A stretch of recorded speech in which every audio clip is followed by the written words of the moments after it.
আসসালামু আলাইকুম সম্মানিত প্রিয় ভাইয়েরা, সকলে কেমন আছেন? আশা করি ভালো আছেন। ভিডিওর থাম্বনেল দেখে এবং টাইটেল দেখে বুঝতে পারছেন যে আজকে কোন বিষয় এবং আলোচনা হবে বা ভিডিও হবে। যারা আমার চ্যানেলটা সাবস্ক্রাইব করেননি অবশ্যই চ্যানেলটা সাবস্ক্রাইব করবেন। প্রথমে যে বিষয়টা যে আমরা অনেকে জানি যে আমরা নগদ থেকে নগদে টাকা দিতে পারি, রকেট থেকে রকেটে দিতে পারি এবং বিকাশ থেকে বিকাশে দিতে পারি। জাস্ট এখানে দেখাবো যে আপনি রকেট থেকে আপনি বিকাশে টাকা পাঠাবেন কেমনে, রকেট থেকে বিকাশে পাঠাবেন কেমনে, জাস্ট এটা আমি আপনাদের আজকে দেখাবো এ টু জেড।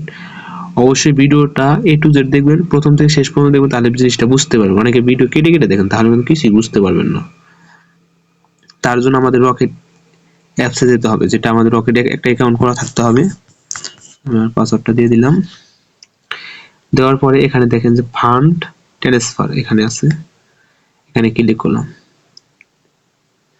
এখানে দেখেন অনেকগুলো অপশন আসবে বা অনেকগুলো অপশন পাবেন। তার ভিতর থেকে আপনি এই যে অপশনটা MFS এইটাতে আপনি ক্লিক করবেন। ক্লিক করার পরে আপনার সাইডে দেখবেন যে একটা ছোট্ট একটা ইয়া আছে, এই যে এটা আপনি ক্লিক করবেন। এখানে দেখেন অনেকগুলো অপশন আছে।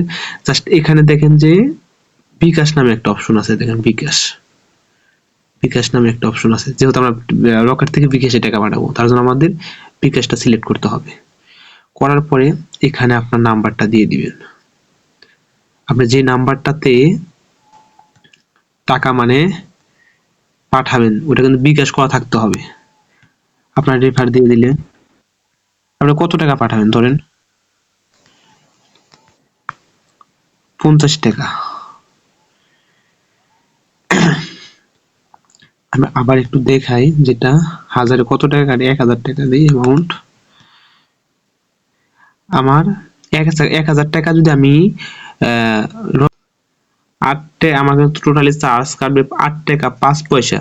আমার টোটালি দেখেন, এটা কিন্তু আমি যদি রকেট থেকে বিকাশে পাঠাই, এখন যদি আমি পিন দিয়ে কনফার্ম করে দিই, তাহলে কিন্তু আমার ওই যে এই নাম্বারটা যে বিকাশ আছে, বিকাশ অ্যাকাউন্ট, এই নাম্বারটাতে আমার কিন্তু বিকাশে টাকা চলে যাবে।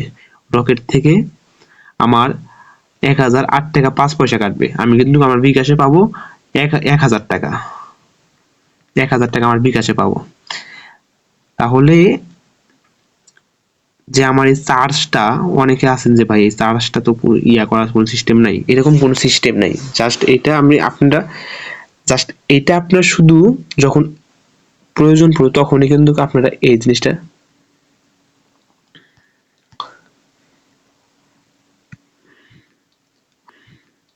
আপনারা জাস্ট এই জিনিসটা জাস্ট এই জায়গায় আপনারা বিশেষভাবে একটু ফলো করুন। ফলো করে দেখে যে জায়গায় যে জিনিসটা চাইছে ওই জিনিসটা অনুযায়ী দিয়ে দিবেন। দিয়ে কিন্তু আপনারা জাস্ট ইয়া করতে পারেন, এরকম ভাবে আপনারা টাকাটা মারতে পারেন। অবশ্যই মারলে কিন্তু আপনার সাথে সাথে বিকাশে আপনার চলে যাবে। অনেকে ভাবেন যে অনেক দেরি হবে কি, না না, কখনো দেরি হবে না। জাস্ট আপনার রকেট থেকে রকেটে যেমনি টাকা পাঠান এমনি পাঠাতেন। এটা জাস্ট একটা রকেট একটা কোম্পানি থেকে বিকাশের সাথে একটা ইয়াস সম্পর্ক, তাদের সাথে ওরা ওই সিস্টেম অনুযায়ী ব্যাংকের মাধ্যমে টাকাটা ওরা পাঠিয়ে দিয়ে থাকে। এখানে অনেক অপশন আছে, যেমন ইসলামিক ব্যাংক আছে, আরো অনেক কিছু আছে। জাস্ট আপনার এখান থেকে বিকাশ সিলেক্ট করে কিন্তু আপনার টাকাটা পাঠাতে পারবেন। জাস্ট নাম্বারটা দিবেন, প্রথমে নাম্বারটা দিবেন, তারপর রেফার দিবেন। রেফার দিয়ে তারপর অ্যামাউন্টটা দিবেন। হাজারে কিন্তু মূলত 8 টাকা 5 পয়সা কাটবে। দেখেন, হাজারের 8 টাকা 5 পয়সা কাটবে। এটা হলো চার্জ, মানে রকেট থেকে বিকাশে পাঠালে এটা একটা চার্জ কাটবে। দেখেন, আপনি এরকমও পাঠাতে 1000 টাকা যে পাঠাতে হবে তার কোনো না, এরকম এরকম আরো কমও পাঠাতে পারবেন। যেমন নাম্বারটা দিয়ে দেখি আমি, আর যদি 50 টাকা ইয়া করি, তারপর অবশ্যই চার্জ কাটবে। আপনি 50 টাকা পাঠালে কিন্তু আপনার চার্জ কাটবে। দেখেন, আমার 43 পয়সা চার্জ কাটতেছে। আমার চার্জ কাটবেই, চার্জের মাপ নাই। আমি 10 টাকা যদি পাঠাই, দেখেন আমার 9 পয়সা কাটতেছে, কারণ আমার চার্জ কাটবে এটা। কারণ এটা একটা ওদের একটা চার্জের একটা খরচ, যেটা ওরা